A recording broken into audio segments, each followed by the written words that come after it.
Welcome to Core Finance. I'm joined by Ronnie Chopra, an author at Wall Street Wires. Morning to you, young Ronnie. Good morning. Right, let's go to the headlines straight away. Geopolitical risks intensifies, Turkey, USA.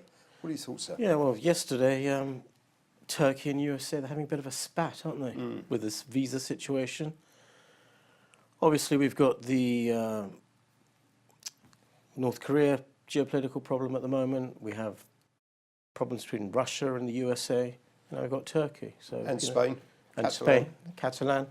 So yeah, the world is not a safe place at the moment, but the markets seem to be ignoring it. Yeah, totally right. In terms of the VIX. Disconnection. The VIX is around 10 at the moment, an all-time low, which is, I don't know, a little bit of over-exuberance again, I think. But I think so. How long have I been saying that? Well, that's the Bears. The Bears.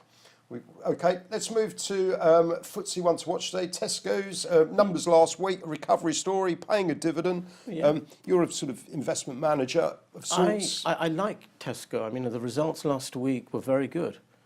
They've increased their margins from just around the 2% mark to 2.75. And Dave Lewis, the CEO, was saying that they're going to try to get up to 4%. Now, the turnover of Tesco is immense. If they get it up to 4%, Tesco are going to be making billions of pounds a year in profit. And I don't think the market realises that at the moment. They're still languishing below the £2 mark. On the day of results, initially they had a spike up, 2-3%, but I think they ended pretty much unchanged on the day. And since then, they've still hovering around the same level as when the results came out. But yeah, it's certainly one to watch. But also, we've got the Booker acquisition, the referral thing is coming to an end at the end of this month. So maybe that will be the catalyst that will drive the shares higher if it's in their favour. Understood.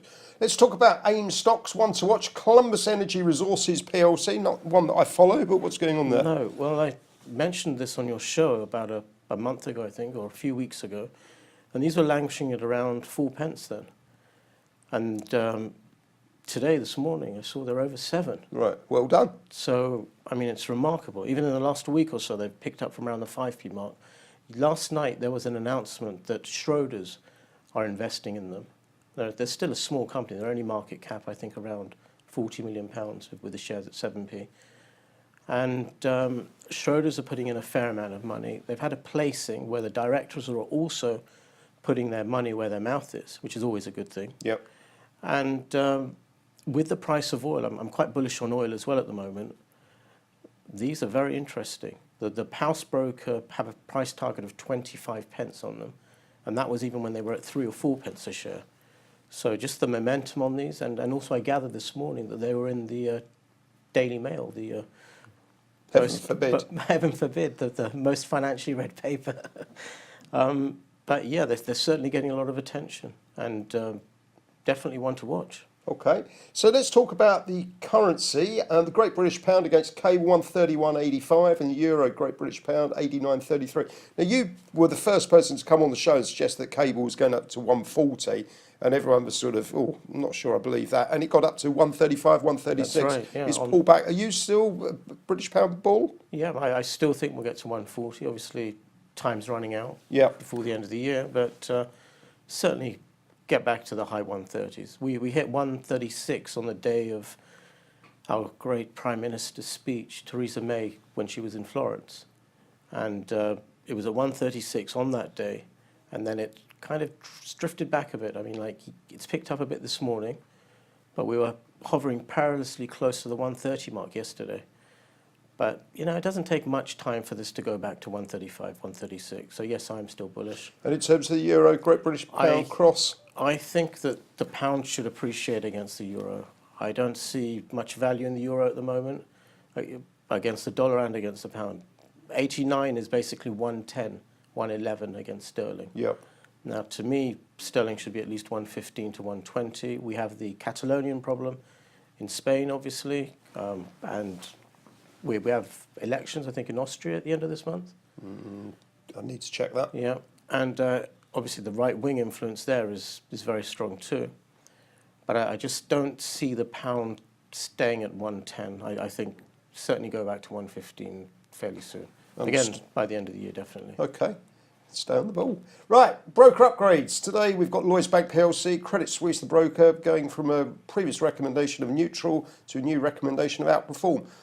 75 pence target up to 80. Now, everyone seems to be on the bull on Lloyds Bank these days. I think it's because the dividend yield is so attractive. And they've said that they're going to give a very high percentage of their earnings per share in the form of dividends. I think it's 75%, 3/4. I might be wrong, but I think it's pretty close to that. So if they're going to make 6-7 pence a share in earnings, and if they give 3/4 of that, then we're talking 4-5 pence. Current price is what, just under 70 pence, 68, 67 pence. We're talking about a dividend yield of around 5-6% a year, which, you know, in this low interest rate environment is extremely attractive. And obviously we no longer are a shareholder as such. The UK government has sold all its shares. So that's another plus point for. There's no overhang in the market on Lloyds. So yes, I do think Lloyds will continue to go higher. One concern is that they acquired MBNA, the credit card firm, earlier this year. And everyone knows or has been reading about the massive loans that people have taken out, car loans, etc., and credit card loans. So I'm not sure if that was the wisest acquisition this year. So that's one kind of hindrance over the company, I think. Understood. Let's go on to the core number. You chose this today, $50. Yeah, that's the price of WTI oil at the moment. Okay, and what are your thoughts there? Are you on the ball? I am bullish because the global economy is improving, especially in Europe. Oil, the end of last year was, well, sorry, not the end, in the beginning of last year it was hovering just below $30 a barrel.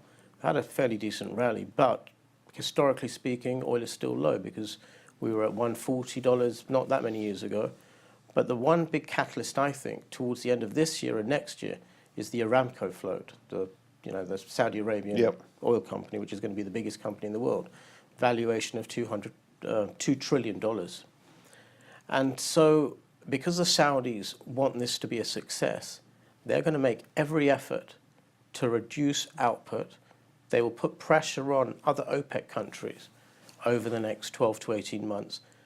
And that is going to make for a massive push for the price of oil to go higher, I think. And also we've had call options for 2018 at $100. So the smart money. So they are trading at $100, 2018. Well, they've got basically they've got call options. So even if it comes pretty close to that level, I mean, it's still a long way away from. I don't think we'll hit $100, but there are a lot of bulls out there on oil at the moment, I think. Understood. Okay, interesting. Right, let's wrap up with the economic calendar. Anything catching your attention today? Anything going to move the markets? I think obviously the FOMC, Kashkari, Neil Kashkari, he'll be speaking, and he's touted as a possible successor to Janet Yellen. Janet Yellen, yes. Although he's not on the short list, but yesterday or day before yesterday, there was Bill Gross from PIMCO who was saying he's his choice, and there are other guys in the financial world that are very bullish on him taking over. So I think his words at 3 o'clock will be watched closely. And finally, lots of record highs this year in terms of the S&P, NASDAQ, Dow, Footsie 1% off its all-time highs. Are you on the ball generally on these equity valuations? On your show before, I've said that I like the Nikkei. I think the US on all fundamental metrics is extremely high. I've been wrong on that so far, but we're in October, 1929, 1987. I'm very skeptical of the US markets at the moment, just because of the high price-earnings ratio on a number of companies, especially when one compares those valuations to companies in the UK and in Germany and in Japan, where there's still value. And obviously the UK is attractive because of its low price-earnings ratio and still a relatively weak pound.